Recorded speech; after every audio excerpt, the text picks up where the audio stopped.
We go. Hello, everyone. It's Lisa Jane here, and I'm talking to this beautiful lady that I met last year called Nikki Parkinson. And Nikki has a business called the Divorce and Separation Hub, which is just like so brilliant. Just such a great resource. But Nikki, can I just hand it over to you and you can maybe do a little bit of an intro on you and what you do? Of course. Hi, Lisa. Thanks so much for having me. So nice to connect. Okay, so I run the Divorce Hub, which probably evolved out of a need, really, because I had separated 3 years ago. I have a background in family law. I'd been doing that for 25 years. And what I noticed was that when I was working in the industry, that there was a real gap between lawyer and client. We are there to help people navigate through the family law system, but nobody was really doing any of the hand holding, so to speak, in that we didn't have a support system for our clients. And then I found that once I became the client, even with my knowledge of how the family law system works and how you navigate that, there wasn't a great deal of support out there. Like, there's some fantastic counselors and psychologists, but sometimes it's not therapy that you need. You need somebody to explain how the system works in a better way and in a layman's terms that you can understand, and somebody to really guide you through that. So that's the evolution, I suppose, of my business. So I work with men and women to help them navigate through a relationship breakdown. Now, that might be a marriage, it might be a long-term relationship, it might be a short-term relationship, but it's all about how they then navigate through the family law system if they have to go down that path, but also holistically, how do they approach that relationship breakdown, looking after themselves, making sure they've got a self-care plan, helping them with the legalities. It's not legal advice, it's assistance and it's guidance, and it's putting them in contact with recommended people, or people like yourself, or therapists, or psychologists, or doctors, or financial advisors. So it's making sure they have a great team behind them when they're going through this separation process. I think that is so critical. Like, I know for me, because like I split up my relationship split up last April. So that's like 13 months ago. But I remember the things that were really important to me were the people that actually, like this amazing solicitor I found that actually put his pen aside and said, now this is totally off the clock. You know, this is my David Attenborough moment. And he said, I just have to share something with you. And like, I felt so supported in that he was just guiding me and that he had my back. And he said to me, if it's an emergency, you can ring me any time of night or day. I won't charge you if you ring me at night, but if it's not an emergency, I'm going to charge you. And I'm like, wow. But that, just him offering that, like finding someone that you connect with that maybe has skills and knowledge in an area that you don't have knowledge and skills in, because it's quite daunting. Like, and you're going through so much emotional stuff. Like, in emotional trauma, it's like how, like, you just can't even sometimes think straight. Like the number of times that I drove up to get a coffee and left my wallet at home, you know, like you're just totally bonkers. You You really are. And some days it's really hard to just get out of bed and function, like just do the normal day-to-day things. So I find that I had a great support network, family, friends, all of those people around me, and I'm so grateful for that. But if I think back, if I had have had someone like me that I could then lean on, because I find that, your parents or your family or your friends or your girlfriends, or whoever it might be, they've got your back. So it's very much not one-sided, but they're there for you. And they don't often want to have those hard conversations of, hey, look, I don't agree with what you're doing right now, or how can I support you further in that? Whereas I think somebody that can take away the, not so much the emotion, but they're not emotionally invested it for you. Yes. And then I think that way you are guided in a more productive and a more strategic way, so that you're navigating that path a bit quicker, and maybe with some more knowledge and more information that then you can take forward to what it looks like for you. And everyone's different, everyone's separations. We're all, so far as the family law system goes, it's black and white. Nobody gets away, nobody can navigate it differently. It's there, that's the legislation that we are stuck with, and it's sometimes it works and sometimes it doesn't. But how you can move through that swiftly and remain sane or maintain your sanity, because it can be a really long and drawn out emotional process. I think the thing is that, I don't know, but like I know you, and I think that what you're offering and what I see you offering is a place where people could go to feel safe and supported. Because for me, it was like I knew very soon that I had to do something about my financial and my legal situation. And I didn't know who to go to, and I didn't know who to trust. And I also have observed that there are a lot of solicitors or lawyers out there that make a great deal of money out of family law courts, and a great deal of money out of people's pain and people's situation. And I felt a little bit like, wow, my hands are tied because I know I need this help, but I actually don't know who to go to that I can trust, that's not just going to take me for a ride and keep me in the courts for years and years and years. And you know, and like I luckily found someone that just said, this is what I can do for you. You can do that if you want, but it's going to cost you a lot of money. It'll make me a lot of money, but it's really not right. Like, he had integrity, but like trying to find those people. And I think you mentioned to me that you have people that you refer people to as well, because I remember thinking that would have been such a great resource for me had I met you back then. I didn't meet you till after that, but yeah. So I think for me, it's like I've got a certain set of skills, and I don't pretend to know everything, because every day we're learning very different things, and it's people and human behavior and relationships. We're all different. Our makeup's very different. So I might not suit one person, but I've got a bank of people that I know that I can trust, that I can refer that person on to.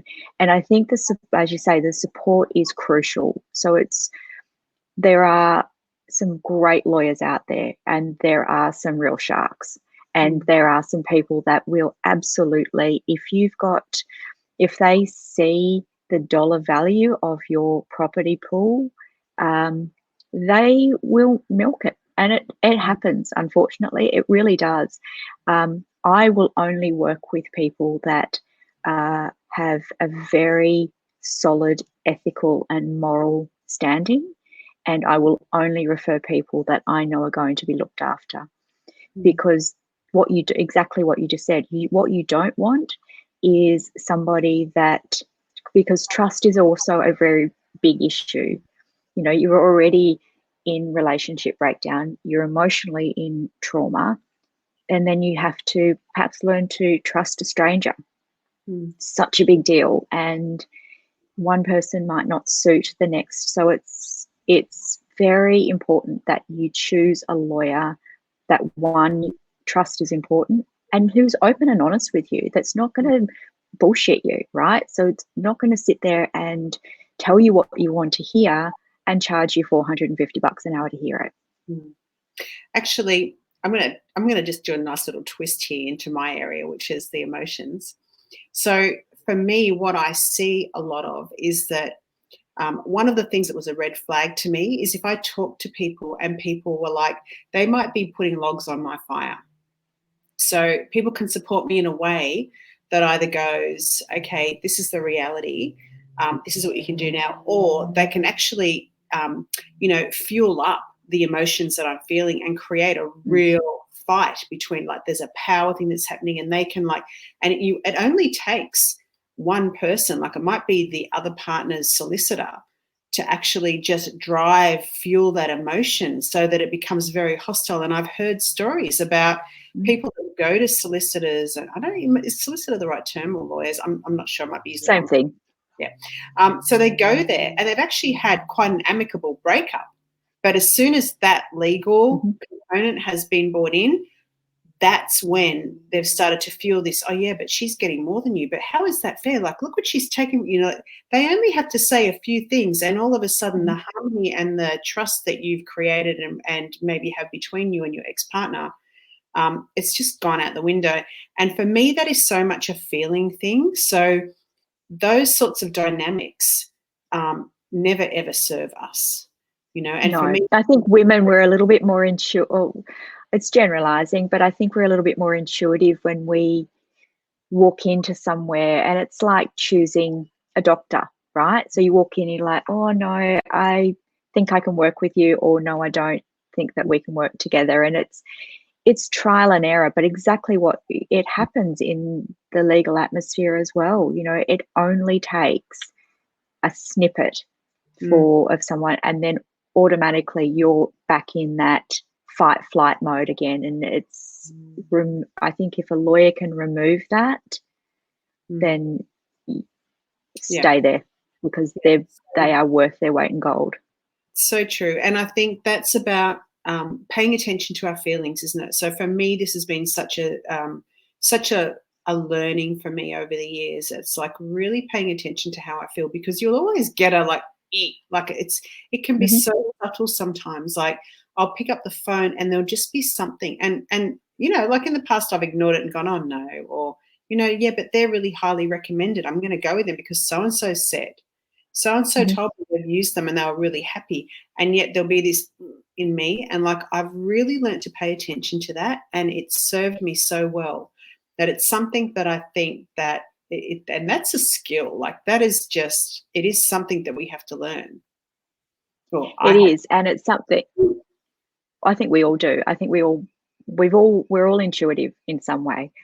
It's that gut feeling, this doesn't feel right. And whether it be friendships or relationships or professional people or anyone, if it doesn't serve you, then it's the wrong person for you. It doesn't matter if they're highly recommended. It doesn't matter if they're the best in the business for someone else. If they're not right for you, walk away.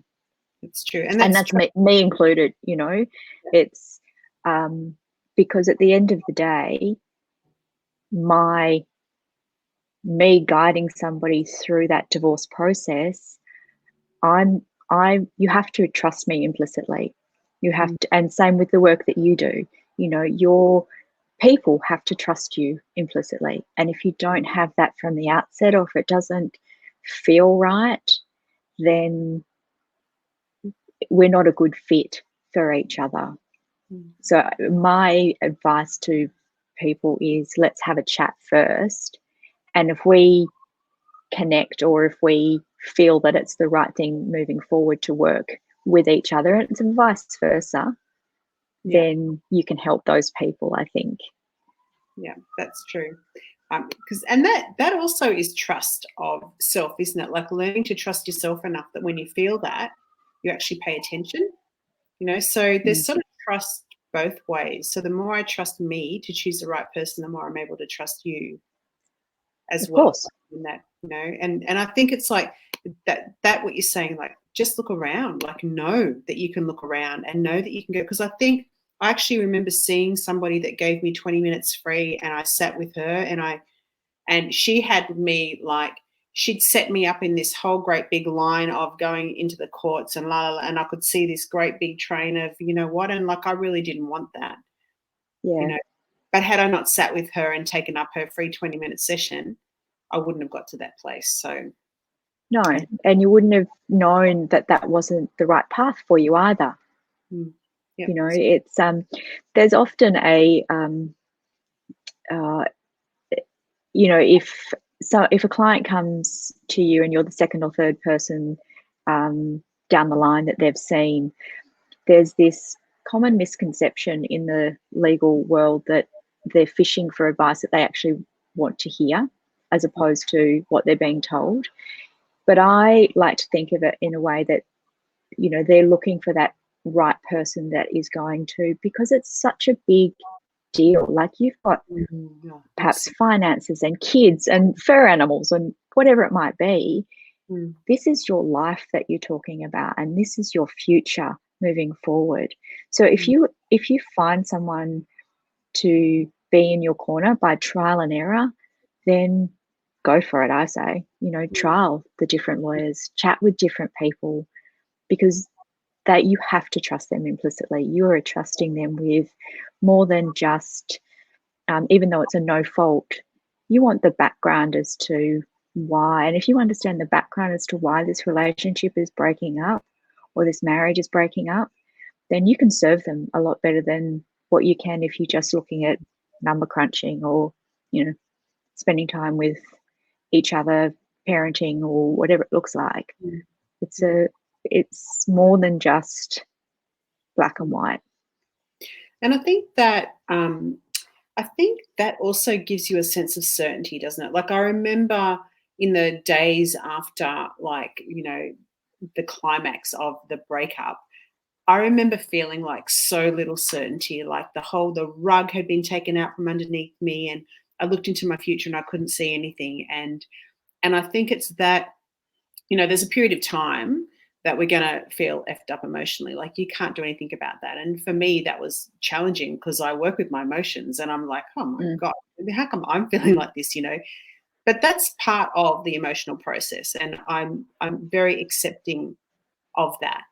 However, there was also this, like, the no certainty thing. And I think being able to have some certainty, being able to fill in the boxes and have somebody that can help you in that more or that less emotional side, you know, the finances and the legal. And I just wanted to mention because you have a resource that I remember thinking that is such a cool idea, because for me, it was like I didn't even know some of the terminology. Like, we had a company, we had all these, like, everything was so, like, messed up and together, and I had to somehow extricate these two Untangle lines, it. you know. And I remember looking at that resource and thinking that is a cool idea. So I just want to give you a shout out, and I've put your details down the bottom here for people. But can you just sort of mention a little bit about that before we close off? Because I think that is just such an invaluable tool. Oh, thank you. So what I created, I've called it a toolkit because it doesn't basically have all the answers for you, but it will, what it will do is get you organized. So there's a few things in there that I really find, well, there's a lot of things in there of value, but the things that I would encourage people to look at is, so when you first go to a family lawyer, you're going to be asked what your assets and liabilities are. What does your family unit look like? How, you know, values of different things. So in the toolkit, you'll find a whole bunch of information, checklists. It's 10 modules. You can work through it however you like, as often or as little as you like. But you'll fill in all of these forms that your lawyer is going to ask you for. So when you arrive at your first appointment, you're going to have a budget, you're going to have a list of your assets and liabilities, you're going to have documents that they're going to ask you for, you're going to know what the arrangements that you want to for your children, like how does that look like for your family. And then the other side of things is you'll have a self-care plan, because we'll put together one of those for you. I mean, everybody says, oh, you know, do we have a self-care plan? And a lot of people will say, yes, we do, but what does that actually look like? And realistically, they don't. They say, you know, it might be, so it's making sure that they're first and foremost, they help themselves, because then they can, if they're clear and have some clarity around that, then they can move forward into what it looks like for kids or finances and those sorts of things. I'll take you through a separation budget. What does that look like? How does that look like for you moving forward?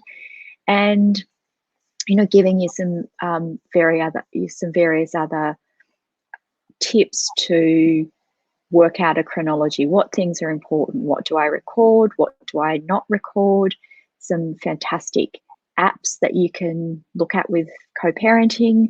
So it's all on this neat little tool package, I suppose, or this little membership portal that people can go to and gain all that information. Saves you going down the rabbit hole of Google, which will take you hours and hours. And I guess if you follow the main thing that the reason I put it together is that if you go to your lawyer with all of this information, you're actually going to save yourself thousands of dollars in legal fees anyway. So you're there ready to go at that very first appointment. Yeah. And you do charge a fee for it, don't you? I can't remember how much it was. I do charge a fee. So it's $147. You can download it to the website, membership, have access to that, have access to your checklist, downloadables, and it's a lifetime. Not that I hope that you need it for a lifetime, but for as long as you need it, then it's there for you. Yeah, that's fantastic. Well, I think that's very reasonable. And I wish I'd had it at the time, because I know there were so many things I was trying to sort out. And when you've got a fuzzy head full of emotional stuff, it's pretty hard to be thinking clearly. So, and I remember I've always said that, like sometimes we try to make rational decisions when we're thinking irrationally.